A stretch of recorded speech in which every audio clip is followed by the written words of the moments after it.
¿Qué tal, amigos? Bienvenidos una semana más al espacio de Tú a Tú. Nos acompaña una figura ilustre de las letras españolas, del periodismo, enraizado por distintas circunstancias que vamos a conocer a continuación en la provincia de Soria, especialmente en Castilfrío. Nos acompaña Fernando Sánchez Dragó, por cierto, Premio Castilla y León de las Letras 2022, al que agradecemos desde ya que nos haya abierto las puertas de su casa biblioteca. Fernando, porque menuda biblioteca. Bueno, yo creo, a lo mejor exagero, porque claro, esto es muy difícil de demostrar, que es la mayor biblioteca privada que hay en el mundo, porque son aproximadamente 120.000 libros. Nadie tiene en su casa 120.000 libros. Y bueno, es el fruto de haber sido un niño de 3 años que empezó a leer a los 3 años, que nunca ha parado de leer, que lee un libro al día, que jamás sale de casa sin llevar un libro debajo del brazo y que encima ha tenido el privilegio de que se ha ganado la vida leyendo, porque ha estado durante 50 años haciendo prácticamente los únicos programas de libros que se hacían en televisión, en radio, en prensa, etc. Y eso naturalmente pues, conllevaba que me enviaban muchos libros, aparte de los que yo iba comprando, los editores, los autores, los libreros, y así poco a poco se ha ido acumulando esta inmensa biblioteca que la he traído yo a lomos de mis espaldas. Y no solo eso, porque claro, esta casa se ha convertido en una especie de museo de mis andanzas y de mis viajes. Es decir, mi autobiografía está escrita en las paredes de esta casa, porque he traído centenares y centenares de objetos de toda Asia, de toda América, de toda África, en fin, del mundo entero. En la casa y en los libros, ¿no? Porque al final uno escribe también de lo que vive. Escribe de lo que vive, naturalmente. Ese es el problema por el que ahora la literatura que se hace, en mi opinión, es muy mediocre. Yo, en fin, te decía antes de que abriéramos las cámaras que, bueno, que yo a los 20 años estaba en la cárcel y volví varias veces. A los 22 años me casé y tuve un hijo. Luego me descasé, luego me casé en otras ocasiones, luego me fui estuve otras veces en la cárcel, luego me fui al exilio con un pasaporte de un amigo, estuve varios años indocumentado, trabajé en todas partes, viví en todos los países, me fui a la guerra de Vietnam, estuve en toda clase de catástrofes naturales o de catástrofes sociales, es decir, yo tenía cosas que contar. Mira, por ahí detrás anda una fotografía del decálogo de Hemingway, que es el primer escritor al que yo quise imitar, ¿no? Y entonces el primer decálogo el primer mandamiento de ese decálogo decía: mézclate estrechamente con la vida. Entonces, para leer, para ser escritor, hay que hacer 2 cosas: leer, porque únicamente leyendo aprendes a manejar la gramática, la morfología, la sintaxis, el léxico, es decir, aprendes a escribir literatura, que no es lo mismo que escribir normalmente, que hacer palotes, ¿no? Y si no te mezclas con la vida no tienes cosas que contar. Entonces ahora, por ejemplo, hay muchos escritores en España y fuera de España que escriben muy bien, que manejan muy bien la gramática, pero que no han vivido aventuras, no se han mezclado con la vida, entonces no tienen nada que contar. Entonces, bueno, el Marqués de Tamarón, gran escritor y gran amigo mío, dice que esa literatura rezuma tedio progre. Y es verdad, es muy aburrida. Fernando, para los que no conozcan, ¿por qué Soria? ¿Cuál es la vinculación de Soria, cuya puerta de entrada a la provincia precisamente es a través de la capital, ¿no? Bueno, Soria es prácticamente mi único matrimonio indivisible. Mira, yo llegué a Soria, fue un destino. Yo soy hijo de un periodista, brillantísimo periodista, tenía 26 años cuando fue asesinado en Burgos, en tierras de Castilla, al comienzo de la Guerra Civil. Bueno, mi madre bregó como pudo, dando clases de francés, mi abuelo era francés, hasta que yo cumplí los 8 años. Cuando yo tuve 8 años, mi madre se casó en segundas nupcias con un señor Guillermo Álvarez Herrero, que nació precisamente en esta casa. Esta casa naturalmente no estaba así, esta casa estaba prácticamente como en la época del Neandertal, yo la he ido cambiando de arriba abajo. Bueno, este señor era hijo adoptivo de un prócer soriano importantísimo. De hecho, la plaza del pueblo se llama Plaza de Don Felipe Las Heras. Tú eres muy joven y quizá no sepas quién era Don Felipe Las Heras. La librería de Soria, que está en el Collado, se llama Librería Las Heras porque la fundó él.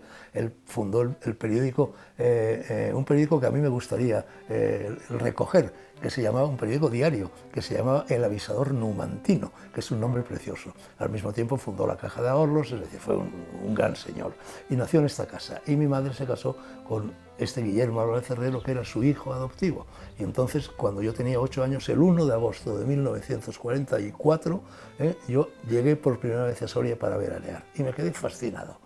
Yo era un niño, en fin, muy aventurero, muy lector de novelas de aventuras, de películas del oeste, todas estas cosas, y sentí la misma sensación que si estuviera llegando a un pueblo de película del oeste. Soria entonces era una ciudad, bueno, muy humilde, ¿no? muy cercana, muy franciscana, de casitas bajas, todo el mundo se conocía, y llegó, recuerdo que bajé del autobús, venía lo que se llamaba el automotor, que venía desde Soria, tardaba 4 horas en llegar a la plaza donde estaba el Hotel Comercio, que paraba enfrente, que ahora ya no existe el Hotel Comercio. Y entonces bajé del autobús, siempre cargado con un bolsón de libros, algunos de ellos están aquí, y ¡guau! Me llegó viento serrano, me llegó olor a western, olor a película de John Wayne, por así, y me quedé fascinado. Y más fascinado me quedé aún cuando descubrí que mi padrastro, que era una persona excelente, que fue para mí como un padre, bueno, estaba estrechamente emparentado, y de hecho fuimos a vivir a esa casa con los dueños de la librería Las Heras. Con lo cual yo a los 8 años me encontré con toda una librería a mi disposición. Entonces yo recuerdo que lo primero que hice ahí en el Collado número 38, donde todavía tengo yo un piso, ¿no? Yo bajaba por las mañanas a la librería cuando abrían y con una escalera que la iba corriendo al hilo de las estanterías me iba leyendo prácticamente todos los libros que estaban allí. Cuando ya me los había cepillado todos, descubrí, oh prodigio, la biblioteca infantil, ese kiosco que creo que todavía existe en la Dehesa, al lado de la Rosaleda. Y allí había un señor cojito, un bibliotecario, que debía ser un mutilado de la guerra civil o algo así, que a las 10 de la mañana pasaba por delante del mirador de mi casa, por el collado, para abrir la biblioteca municipal. Y yo estaba ahí, oteando desde el mirador, y en cuanto lo veía pasar me iba detrás de él. Detrás, alrededor, en fin, brincando alrededor de él. Él abría esa biblioteca municipal y yo me sentaba allí en el césped de la Dehesa y me leí todos los libros de la biblioteca municipal. Yo muchas veces he dicho que a mí me gustaría, cuando ya esté jubilado de todo, cuando no sirva para nada, cuando esté ya tan cojito como aquel maravilloso señor, que me nombraran bibliotecario de esa biblioteca, volverla a abrir porque ahora está cerrada. Entonces quiero decir que yo eché mis raíces en Soria por completo, como persona, como niño, como adolescente, como adulto luego y como escritor, porque yo las primeras cosas que escribí las escribí aquí. Aquí descubrí a Antonio Machado. Por ejemplo, claro, descubrir en Soria Antonio Machado, bueno, era una especie de, en fin, de cortocircuito milagroso. Y recuerdo que me bajaba al río, me bajaba a lo que se llamaba la Chopera, donde estaba, en fin, la fábrica generadora de electricidad y la panificadora, y allí recuerdo que escribí mi primer verso. Y recuerdo lo que decía.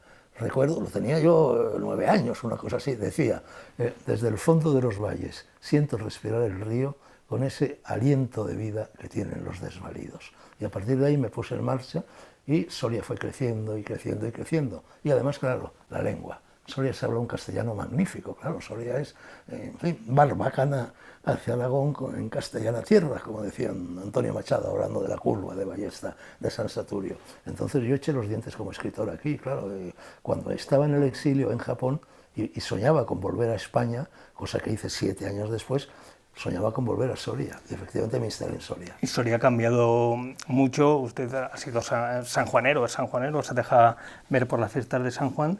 El año pasado publicaba un tuit en su cuenta de Twitter en la que clamaba un poco en torno a los cambios que ha experimentado Soria. Sí, es en el plano urbanístico, las rotondas, le salió un poco aquello que también de lo que hablaba Javier María, claro, ¿no? También un artículo paralelo en su artículo, ¿no? Hay quien dice que hizo usted un Javier Marías. Se armó un buen barullo. Y se armó. Cuando yo echaba de menos, yo era un canto de amor a Soria, echaba de menos aquella Soria que efectivamente ha desaparecido. No nos engañemos, como ha desaparecido el resto del mundo. no queda nada del Madrid que yo conocí, no queda nada del Tokio al que yo llegué en 1967, no queda nada de la Roma en la que viví muchos años, todo se ha ido al diablo. Y entonces, bueno, pues a mí me duele ver como aquella Soria humilde, franciscana, que descubrí aquel día de agosto de 1944, ha ido desapareciendo, se ha llenado de semáforos, de coches, de turistas, en fin, de todo esto que le va quitando a una ciudad el alma, el carácter, la personalidad. Lo dije, se enfadaron conmigo muchísimo. Pero luego lo gracioso de esto es que lees Twitter o lo que sea, parece que se está incendiando el mundo a tu alrededor. Luego bajé a Soria ese mismo día, oye, todo el mundo encantador, todo el mundo amabilísimo. Los debates son un tanto explosivos, pero enseguida se apagan los fuegos, ¿no? De hecho, Fernández Sánchez Dragó también contesta algunos de los tweets que le llegan, y ese mismo día le llegó el mensaje de un tuitero que decía: si quieres seguimos en Soria en la Edad Media. Y decía Sánchez Dragó, ojalá. Sí, es verdad. Hombre, a mí, mira, yo suelo decir, espero que no se arme mucho barullo, lo he dicho muchas veces, que a mí, yo creo que el mundo está retrocediendo constantemente, pero retrocediendo desde el siglo V o VI antes de Cristo, que es el siglo del pensamiento pitagórico, del pensamiento presocrático, de Buda, de Zoroastro, de Lao Tse, etcétera, etcétera, etcétera, de los ritos órficos. Entonces, a partir de ese momento, el mundo está retrocediendo. Entonces, a mí no es que me gustaría vivir en la Edad Media, que también, pero donde me gustaría vivir es en el siglo V o VI antes de Cristo. El filósofo más importante que ha habido en España, conservador, anterior a Ortega y Gasset, a Unamuno, etcétera, fue Donoso Cortés, que a ti a lo mejor no te dirá nada, porque es un filósofo olvidado. Donoso Cortés era diputado en Cortes, en las Cortes de la Primera República, y un día se levantó en las Cortes y se dirigió a sus señorías, a los diputados, y les dijo, señorías, están ustedes completamente equivocados. El mundo no avanza, el mundo retrocede. Entonces yo creo que es así, el mundo está retrocediendo en lo que a ideas, en lo que a filosofía, en lo que a pensamiento, en lo que a moral, en lo que a ética y estética se refiere constantemente. Así que es verdad que yo hubiera preferido nacer en otra época, muy lejana. Bueno, recientemente, en Premio Castilla y León de las Letras, 2022, ha costado, ¿eh? Costado, y ha levantado también revuelo por la situación política, la configuración de las Cortes. Desde el Partido Socialista lo achacan a la afinidad ideológica. Hay algún partido aquí en la provincia de Soria que incluso aboga porque le quiten el título de hijo adoptivo que le concedieron en 1992-93, si mal no recuerdo.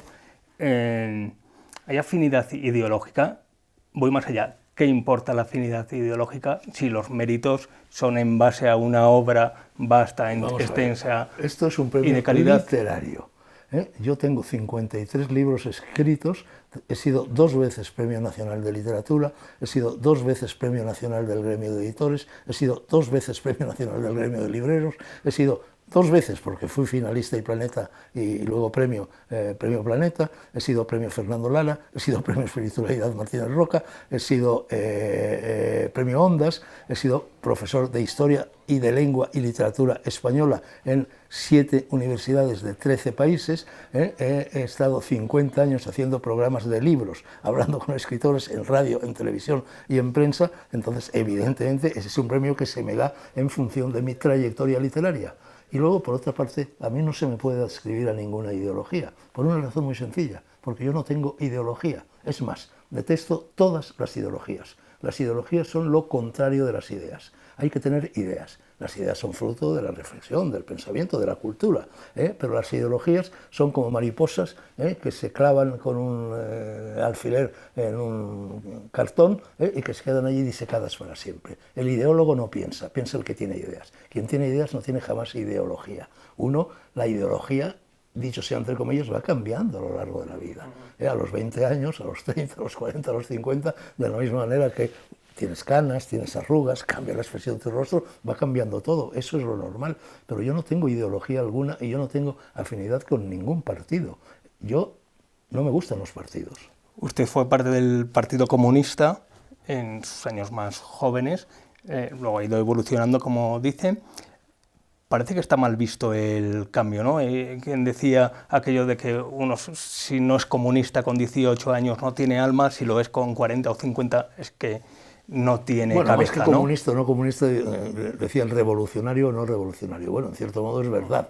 Uno a los 15 años quiere romper las cosas y a los 50 quiere, en fin, volverlas a pegar, ¿no? Pero claro, nosotros, y cuando digo nosotros, digo personas como Ramón Tamames, como Enrique Mújica, como Dionisio Ridruejo, como Javier Pradera, como Gabriel Orriaga.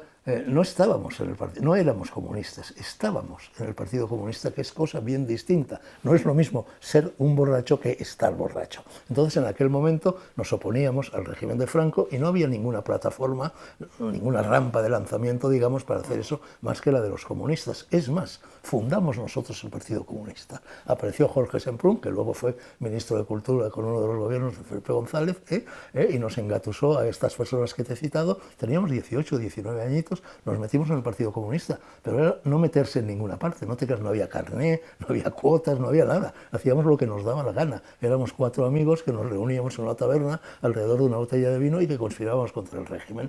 Y de repente, bueno, hubo un gran motín universitario contra el régimen de Franco, acabamos en la cárcel y se puso en marcha un proceso regeneracionista que poco a poco condujo a la Constitución en 1978, 20 años después. Tú fíjate que cuando estábamos en la cárcel nosotros, lo que decíamos estando allí, estábamos todos convencidos de que Franco no llegaba a la Nochebuena. Esto lo decíamos en febrero de 1956, duró 20 años más, ¿no? Entonces todo aquello fue, mira, yo lo sitúo, yo digo que fue como lo de Tamames ahora, un movimiento regeneracionista. En 1898, año del desastre, España perdió las últimas colonias y se desencadenó una enorme crisis nacional y entonces hubo fundamentalmente 5 hombres, 5 grandes escritores que tenían entonces 21 o 22 años, como nosotros en el 56, luego se fueron añadiendo a otros escritores, pero los 5 escritores a los que me refiero fueron Antonio Machado, Miguel de Unamuno, Azorín, Pío Baroja y Ramiro de Maeztu, que lanzaron un manifiesto. Nosotros también lanzamos un manifiesto. El manifiesto se convirtió en la generación del 98, de regeneración nacional. Surgió el regeneracionismo. Nosotros en el 56 hicimos algo muy parecido y ese movimiento regeneracionista, que tenía casi un siglo ya de antigüedad, menos de un siglo, en 1978 fraguó en la llegada de la democracia, la Constitución, en fin, etcétera, etcétera. Volviendo a los premios de Castilla y León, hay una especie de cultura de la cancelación creciente. Lo que no me gusta es negativo, hay que apartarlo. Evidentemente, eso es el ideario woke, ¿no?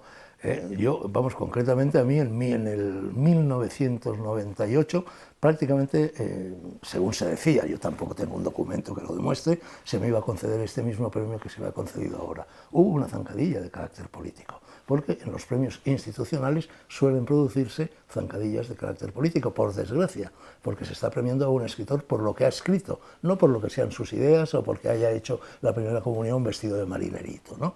Entonces me quedé sin premio. Luego, cuando publiqué Soseki, cuando murió mi gato, y murió aquí mismo, en esta casa, mi gato Soseki, escribió un libro entero, una novela entera, que es la novela de mejores sentimientos que yo he escrito, la que ha salido más directamente de mi corazón, que se llama Soseki, Inmortal y Tigre. Bueno, Soseki era un gato que en mi novela, que era una fábula, recorría toda la provincia de Soria, recorría sus monumentos, sus paisajes, sus iglesias, sus usos y costumbres, y en definitiva era una novela que era una historia mágica de la provincia de Soria. Con esto te quiero decir, y luego Gárgoles y Avidis, una historia mágica de España, nace de Soria, como gran parte de mi obra, nace de Tiermes, del yacimiento arqueológico de Tiermes, que está cerquita de San Esteban de Gormaz, en una esquinita donde casi está ya Segovia y también Guadalajara. Guadalajara fue también Castilla. Es decir, más Castilla imposible. Y entonces surge la idea de Gárgoles y Avidis, ese obrón tremendo, por el que me dieron el Premio Nacional de Literatura, 4 volúmenes, 20.000 kilómetros recorridos, 2.000 páginas escritas, en fin, un palizón tremendo. Entonces no había Wikipedia, no había Internet, no había nada de eso, lo hice a pecho descubierto. Bueno, pues ahí resulta que en el año 83 antes de Cristo hubo una rebelión contra los romanos, una rebelión de los arébacos, de los termestinos, por los impuestos, y mataron a un pretor, al pretor Galba, y fue una especie de fuente ovejuna. Roma envió, bueno, policías para averiguar quién había esgrimido el puñal asesino, y los termestinos, igual que en Fuente Ovejuna, dijeron, no, esto lo ha hecho el pueblo. Todos a una, todos a una, todos a una. Y entonces Tácito cuenta una cosa curiosísima, que es la que me dio a mí la idea para escribir Gárgolis y Avidis. Dijo a uno de estos policías que lo torturaban o lo que fuese, el policía le dijo, bueno, pero ¿por qué no decís de una vez quién es el nombre del criminal? Y terminamos con esta historia porque los propios policías estaban hartos de investigar y el Termestino le dijo, en el año 83 a.C., le dijo, nosotros no hablamos porque aquí vive todavía la España antigua. Señal de que ya en aquella época había una idea de España, ahí, en ese rinconcito de Tiermes, y una idea de la decadencia de España, de que aquella España ya estaba en decadencia. Y entonces le dije, tate. Se produjo un cortocircuito en mi cerebro y dije, voy a indagar sobre esto, voy a tirar de ese hilo, y nació Gárgolis y Avidis, una historia mágica de España. Soria, una vez más. Está preparando su discurso para cuando recoja el premio, que será cuando se emita esta entrevista, básicamente.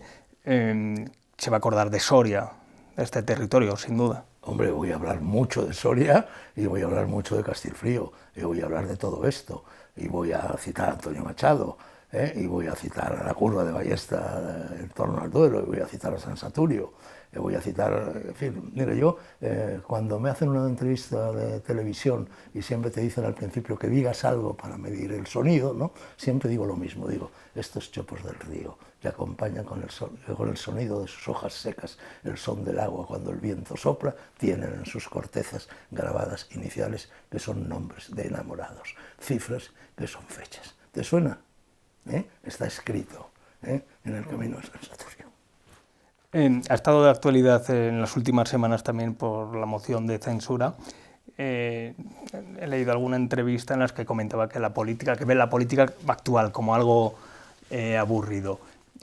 Pero curiosamente usted es el que animó a Ramón Tamames o le propuso para presentar esa moción de censura.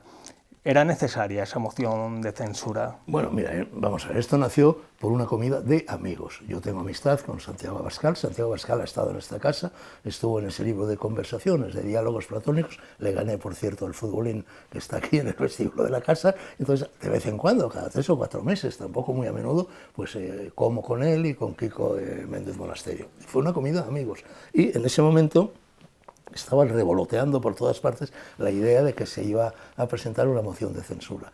¿Yo creía que era necesaria la moción de censura? Sí, evidentemente, si haya habido algún gobierno en la historia reciente de España que ha merecido una moción de censura, es el gobierno que tenemos. Así que sí, estaba de acuerdo en que hubiera una moción de censura. Entonces resulta que hay una cosa insignificante en definitiva, y es que según la Constitución española, porque esto no existe en otras constituciones, incluso hay países muy democráticos que no tienen constitución, pero la Constitución española establece que para presentar una moción de censura además hay que presentar una de investidura, hay que proponer un candidato a la jefatura del gobierno. Bueno, entonces había que buscar un nombre. Era difícil encontrar un nombre, no se trataba de que Vox, que era el inductor de esta moción de censura, presentara un nombre suyo, porque no se trataba de eso, se trataba de una moción de censura general. Entonces, insisto en la palabra censura. Lo importante era censurar a un gobierno que, en mi opinión, merece la censura.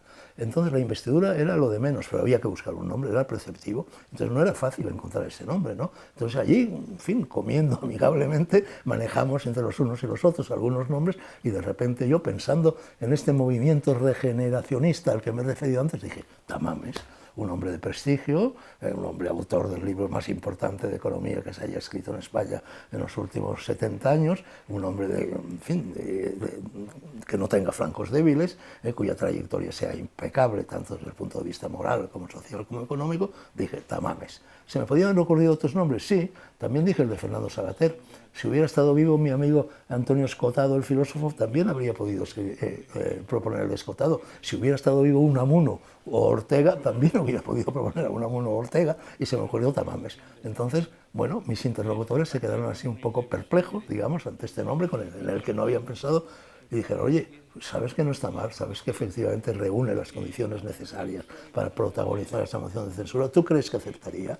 Yo dije, hombre, no lo sé, pero yo conozco muy bien a Tamames, tengo con él una antiquísima amistad y sé que es un hombre vehemente, arriesgado, coherente, etcétera, y es probable que acepte. Dijeron, ¿tú se lo propondrías? Y yo dije, sí. Entonces me fui a casa, agarré el teléfono, llamé a mi viejo amigo Ramón y le dije, oye, los de Vox están pensando en proponerte que intervengas en la moción de censura. Y él dijo, bueno, vamos a hablarlo, de todo se puede hablar. Entonces a partir de ahí empezaron a hablarlo, hubo unas negociaciones y llegaron a lo que todos hemos visto en el Parlamento. Entonces a mí me parece que eso ha sido importantísimo, importantísimo, y además te aseguro que yo he recibido, que me convertí en involuntario, en anecdótico protagonista, inductor de este nombre, he recibido decenas y decenas de tweets y de comentarios por aquí y por allá, agradeciéndome que lo haya hecho, porque Tabames por lo pronto nos dio una lección de buen hacer, una lección de buena educación, una lección de serenidad. Nos demostró cómo se hacía antiguamente la política, cuando la gente sabía hablar y cuando la gente estaba bien educada. No ahora, que todo es de una zafiedad insoportable, insultos por aquí, insultos por allá, los únicos argumentos que se manejan son argumentos ad hominem. Eso por una parte. Y por otra parte, hombre, es evidente que hubo 9 millones de personas que vieron esa moción de censura, que eso produjo un impacto en la opinión pública. Ya se conocían las carencias y las deficiencias del actual gobierno, pero se conocieron más. Y no solo se conocieron aquí, se conocieron también en Bruselas, a ver si estos petimetres barbirindos de Bruselas se enteran un poco de que España no sigue siendo el país de Carmen y de Próspero Mérimée. Así que yo creo que la censura ha sido un pleno acierto y estoy muy satisfecho de haber intervenido en ella. Un sentir generalizado de que tal vez benefició al partido en el gobierno y también al otro satélite que representa ahora Yolanda Díaz con Sumar. Esos son delirios politiqueros. Esas son cosas que dicen los tertuliasnos, como yo los llamo. Eso la gente no se entera ni le interesa lo más mínimo. Pero ¿cómo es posible? En una moción de censura se perjudica al que es censurado, y el censurado era el gobierno de Sánchez. De hecho, el discurso de Sánchez fue un pestiño insoportable, en el que no dijo absolutamente nada. Y Yolanda, Yolanda es maestra en no decir nada. Yolanda, fasionaria, la llamo yo ahora, no dice absolutamente nada. Entonces lo de Yolanda en todo caso perjudica al gobierno, perjudica al PSOE, algunos votos le quitará. O sea que no estoy de acuerdo con esa interpretación. Yo creo que lo que pasó en la moción de censura beneficia fundamentalmente a Vox, perjudica al gobierno y perjudica también al PP, en contra de lo que se dice, porque el PP no debería haberse abstenido, porque lo importante era la censura. Oye, en España había habido otras mociones de censura y ninguna de ellas se había ganado. Sin embargo, la que presentó en su día Felipe González también la perdió, pero poco tiempo después generó una serie de círculos concéntricos que provocaron la caída del gobierno de Calvo Sotelo y la llegada al poder de Felipe González. Así que me parece que la censura ha sido un éxito desde cualquier punto de vista que se mire.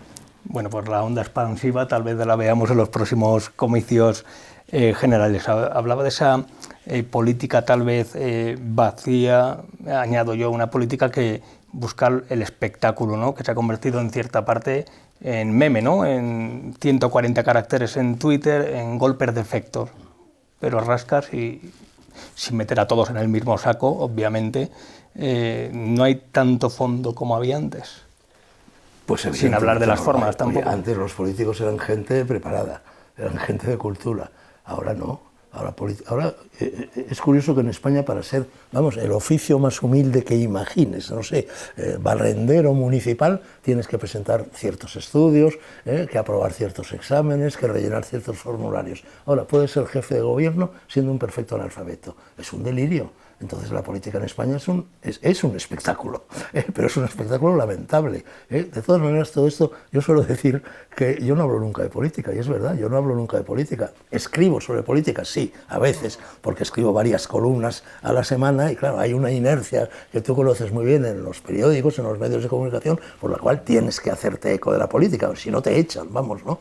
Pero no encontrarás nunca política en mis libros. A mí la política no me interesa. Yo vivo aquí en Castilfrío. Ahora no vivo porque tengo un hijo de 10 años y la escolarización me obliga a pasar gran parte del año, por desgracia, en Madrid, porque a mí no me gusta la ciudad. Política viene de polis, política viene de ciudad. Yo soy un hombre de campo. A mí lo que me gusta es estar aquí, en Castilfrío, en lugares como este, o bien recorriendo el Sáhara, o bien yéndome al Tíbet. Entonces la política me interesa muy poco. Bien, pero hasta aquí llegan, como no puede ser de otra manera, los ecos de lo que sucede en la polis, en la capital de España. Escuchaba recientemente a Javier Cercas hablar de ese puritanismo, decía, que maneja la izquierda en la actualidad, ¿no? Parece que antes, no sé si el puritanismo o el conservadurismo era más patrimonio de la derecha, y ya entramos en ese ámbito del reduccionismo que es izquierda y derecha, ¿no? Pero sin embargo ahora parece que ese puritanismo, como apuntaba Javier Cercas, parece que se lo ha apropiado, no sé si está de acuerdo la izquierda. Bueno, pero es que por lo pronto el concepto de izquierda y de derecha ha desaparecido. La derecha se ha izquierdizado y la izquierda se ha derechizado. Y como decía Ortega y Gasset, ser de derechas o de izquierdas es una de las infinitas maneras que tiene el ser humano a su disposición para ser un perfecto imbécil. No hay que ser ni de izquierdas ni de derechas. ¿Qué es eso? Hablar ahora de izquierdas y de derechas es como si yo te hablo a ti de los güelfos y gibelinos. ¿Sabes quiénes eran los güelfos y gibelinos? Seguramente no, porque los chicos de ahora no lo sabéis. Los güelfos y gibelinos eran los que se disputaban, partidarios unos del Papa y los otros enemigos del Papa, el poder político en la Florencia, en la Toscana, de la época de Dante, de Petrarca, etcétera, etcétera. ¿Quién se acuerda hoy de los güelfos y gibelinos? Dentro de nada, nadie se acordará de las derechas y las izquierdas. Entonces, lo que sí se produce en el mundo es lo que en la novela de Arthur Koestler, El cero y el infinito, se llama la ley del columpio. El mundo oscila. El mundo zigzaguea, entonces hay un periodo de desenfreno, de libertinaje, por así decir, y luego llega un periodo de puritanismo. Luego pasa el periodo del puritanismo y vuelve lo libertino y vuelve el libertinaje. Y eso sucederá en estos momentos. Estamos efectivamente viviendo una tremenda oleada de puritanismo, quizá la mayor oleada de puritanismo que ha sufrido la historia de la humanidad, porque el puritanismo es el peor de los fascismos, porque es el que se mete directamente en nuestra cama, no ya en nuestra vida privada, sino incluso en nuestra cama, en nuestras casas. Y todo eso es el ideario woke. El ideario woke es puro puritanismo. Entonces, bueno, yo creo que eso es un dislate tal, es una falta de sentido común tal, que eso poco a poco pasará y ya está pasando. Ya en todo el mundo se aprecia un movimiento de regreso hacia gente que va al Museo del Prado y no se escandaliza por los cuadros de Rubens y porque allí haya mujeres desnudas. Ahora resulta que sí, ahora resulta que lo prohíben todo. Ya sabes que hubo una época en la que en los museos vaticanos, las esculturas de estilo clásico, en las cuales pues, los órganos sexuales de los hombres y las mujeres estaban al aire, se les pusieron hojas de parra. Bueno, pues lo que hace el puritanismo actual es poner hojas de parra, pero las hojas de parra afortunadamente son caedizas, desaparecen, se caerán. ¿Y cómo se combate esa corriente? No haciendo caso omiso. Por ejemplo, ahora resulta que decir un piropo a una chica, un piropo divertido, un piropo elegante, un piropo bonito, es un delito. Pues díselo, verás como ninguna se ofende, porque ninguna mujer guapa se va a ofender porque le digas guapa, ninguna, eso no existe. Te lo digo por propia experiencia. Y ni siquiera una mujer fea, también las hay feas. Oye, no se puede decir que hay mujeres feas. Claro que hay mujeres feas, siempre las ha habido. Incluso una mujer fea, si le dices guapa, tampoco se va a ofender, te lo va a agradecer. Entonces hay que luchar con el sentido común, hay que luchar recuperando el sentido común, hay que luchar haciendo caso omiso de todas estas idioteces que nos dicen. Hay que oponerse a ellas. Le iba a preguntar por el feminismo actual. Pero bueno, si es que el feminismo, mira, yo publico mi columna, la columna mía, que ha aparecido hoy en La Gaceta, que es una de las publicaciones en las que colaboro con una columna semanal, se llama Cherchez la femme, que es esa famosa frase que apareció por primera vez en 1700. Busca la mujer. Busca la mujer. Que apareció por primera vez en una novela de Alejandro Dumas padre, en el 1754, me parece que fue, que decía, buscad la mujer, buscad las mujeres, hablaba de crímenes. Entonces, en la policía, cuando se investiga un crimen, muchas veces detrás de los crímenes empiezas a indagar, a tirar del hilo, a buscar, y hay un móvil que es un movimiento de faldas, es muy frecuente. Entonces ahora resulta que miras la sociedad española o la sociedad universal y resulta que la mujer está detrás en todas partes. ¿Qué está pasando con Trump en Estados Unidos? Todo un lío montado alrededor de una actriz porno. ¿Qué está pasando en España? Todo un lío montado a cuento de Tito Bertín, se llama Tito Bertín, ¿no? Tito Bertín. Tito Bertín. Y si han ido de putas o que si no han ido de putas, y que si han ido al restaurante de la Plaza de Independencia en Madrid o no. Luego, no te digo ya, Irene Montero, Abelarra, Yolanda, están mujeres por todas partes. O si nos vamos a la Thatcher, o si nos vamos a la Merkel, o si nos vamos a Golda Meir, o si nos vamos a Cleopatra, o si nos vamos a Mesalina y Agripina, las mujeres han movido la historia. Las mujeres efectivamente han estado detrás de casi todo. ¿Por qué? Porque ha habido un reparto de funciones. Las mujeres han mandado en las casas, en el interior de las casas, en el gireceo, en definitiva, y los hombres han mandado fuera de las casas, ¿no? Pero donde se gobierna realmente una sociedad, ¿sabes dónde es? En la cocina. Eso lo entendió muy bien Alfonso Guerra, uno de los pocos socialistas inteligentes y moderados que tenemos, cuyo nombre propuse yo para la moción de censura. Naturalmente también. No era cedero, era utópico, pero él ha publicado ahora una segunda versión, en fin, de un libro que escribió, La España que yo deseo, algo así, no recuerdo el título del libro, y el prólogo que le ha puesto ese libro es una moción de censura al actual gobierno, tal cual. Entonces imagínate tú el golpazo que hubiera sido si Alfonso Guerra hubiera presentado la moción de censura al gobierno de Sánchez. Hubiera salvado al PSOE, que va a quedar liquidado después de la gestión de Sánchez, y al mismo tiempo seguramente la moción de censura se habría ganado, porque muchos diputados socialistas habrían seguido a Alfonso Guerra, no iban a seguir nunca a Ramón Tamames. Vivimos nuevas realidades también en los últimos tiempos, la ley trans, que se debaten allá en el Congreso de los Diputados. Porque también la ley trans gira alrededor del sexo. Cuando dice mujeres, digo también sexo, la ley trans, la ley del sí es sí, la violencia de género, en fin, la mayor parte de las leyes que se hacen giran alrededor de la mujer, es verdad. La gestación subrogada. La gestación subrogada, sí, es que yo he escrito esa columna cuento de Ana Obregón. También porque se ha armado otro revuelo. Yo tengo una capacidad inaudita para meterme en líos. Publico un tuit de lo más inocente del mundo, con la mejor intención del mundo, y se arma la de Dios es Cristo. Entonces resulta que publico, cuando lo de Ana Obregón, un tuit en 2 líneas, sencillísimo, sin ánimo de incordiar, que decía: tengo un hijo de 10 años, tú lo has conocido, es verdad, y lo he hecho a pelo, como se hacían antes los niños, como toda la vida, punto. Bueno, un gran revuelo alrededor de este tuit, poniéndolo en relación con lo de Ana Obregón, y me envían comentarios y respondo a uno de los tuiteros. Me comenta que, dice, si la madre de su hijo hubiera tenido la edad de Ana Obregón, 68 años, ¿hubiera hecho usted el amor con ella? Y digo, no. Bueno, horror de horrores, Sánchez Dragó, machista, pero ¿por qué no hubiera hecho el amor con ella? En primer lugar, no seamos hipócritas. Casi nadie habría hecho el amor con una mujer de 68 años por obvias razones.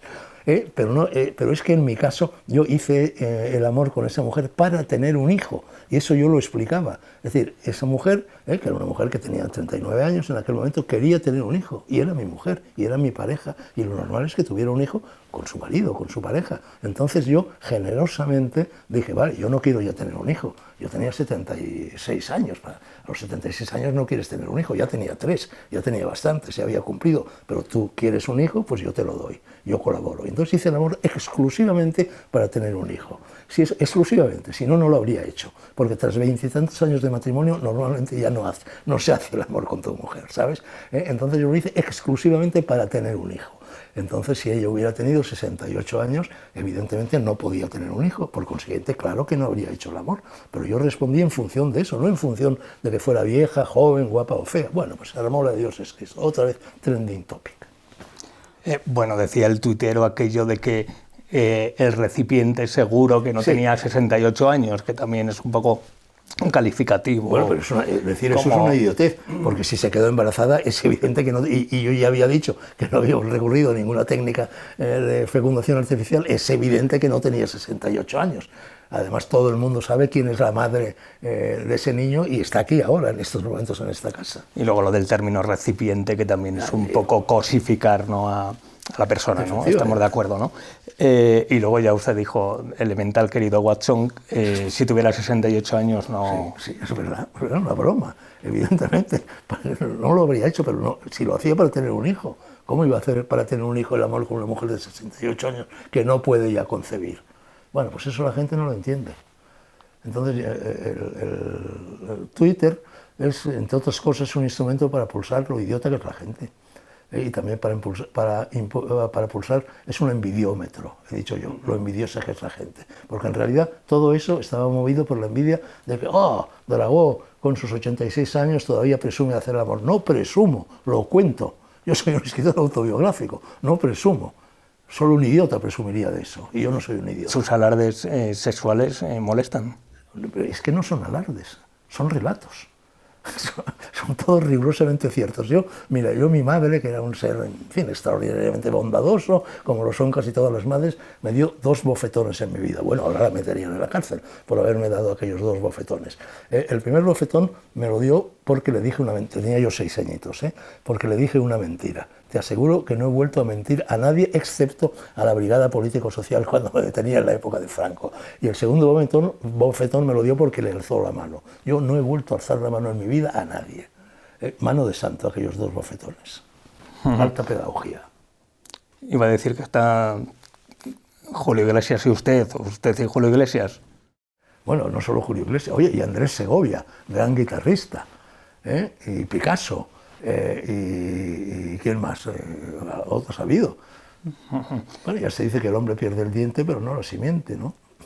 Decía anteriormente que tiene una capacidad como para meterse en líos. Usted cuando escribe un tuit, cuando cuenta alguna opinión, sabe que lo que va a decir va a tener unas reacciones. ¿Qué va?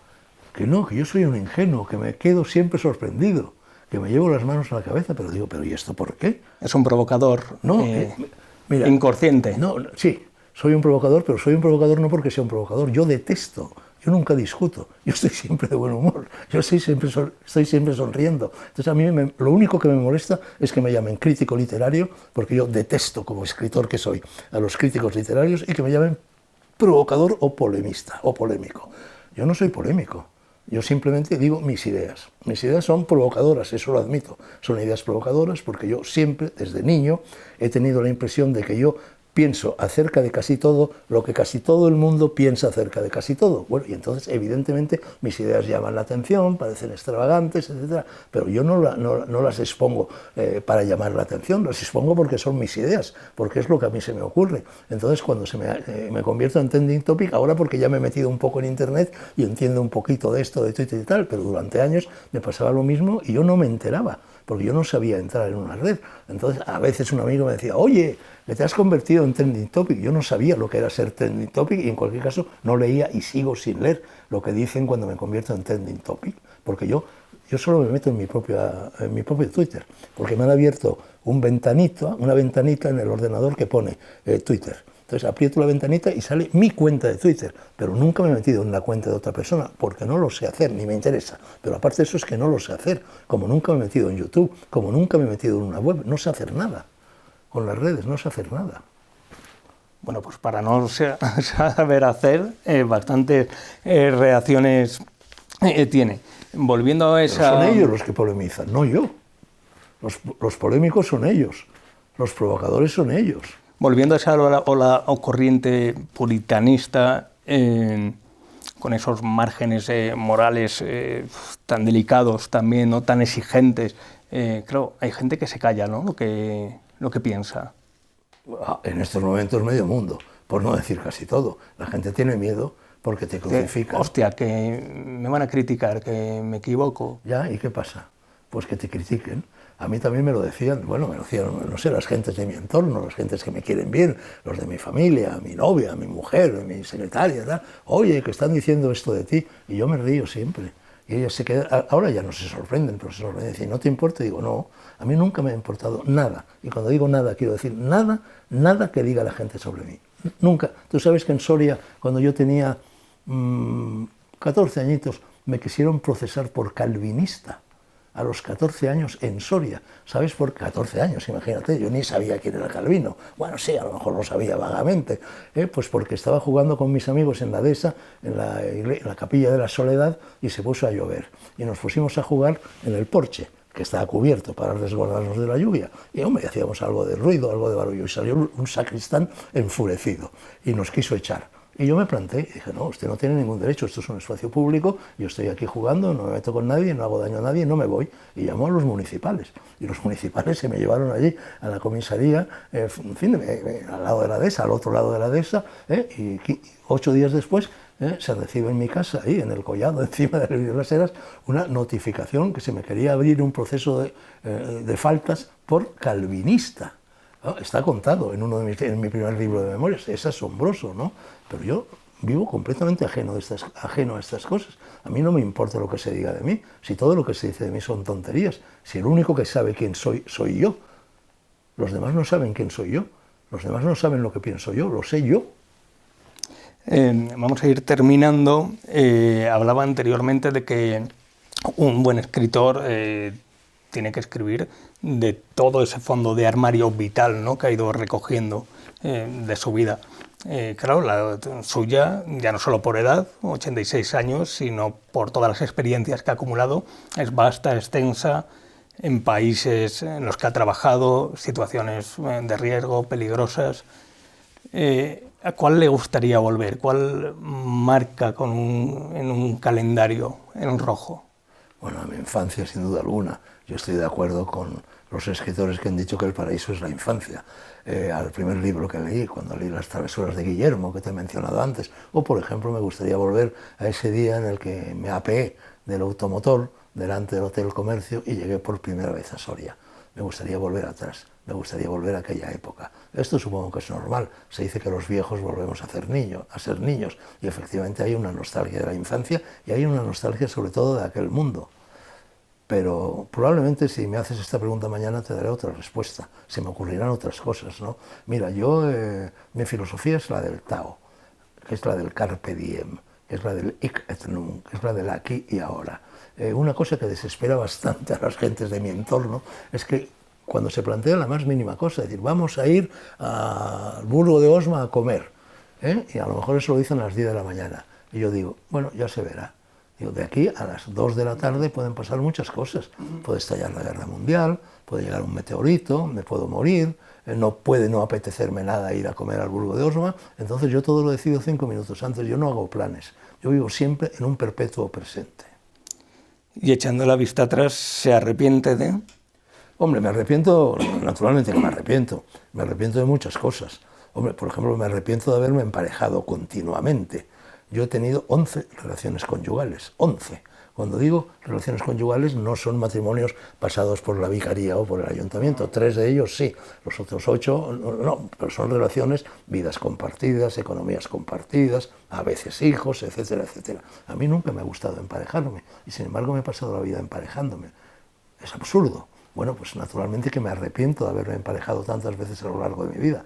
Yo me emparejé, bueno, tuve mi primera novia, pues lo típico, a los 18 años, y desde entonces he estado siempre emparejado, excepto cuando murió Franco. Cuando murió Franco, prodigio, yo volví del exilio y durante 9 mesecitos, no duró más, estuve sin pareja. Los 9 meses más felices de mi vida, la libertad. José María Álvarez, uno de los poetas novísimos, dice que cuando se rompe una relación y hoy se marcha ella, porque lo dice un chico, bueno, si no podía ser él, pero bueno, y oyes el pestillo de la puerta al cerrarse, te dices, vuelvo a ser yo.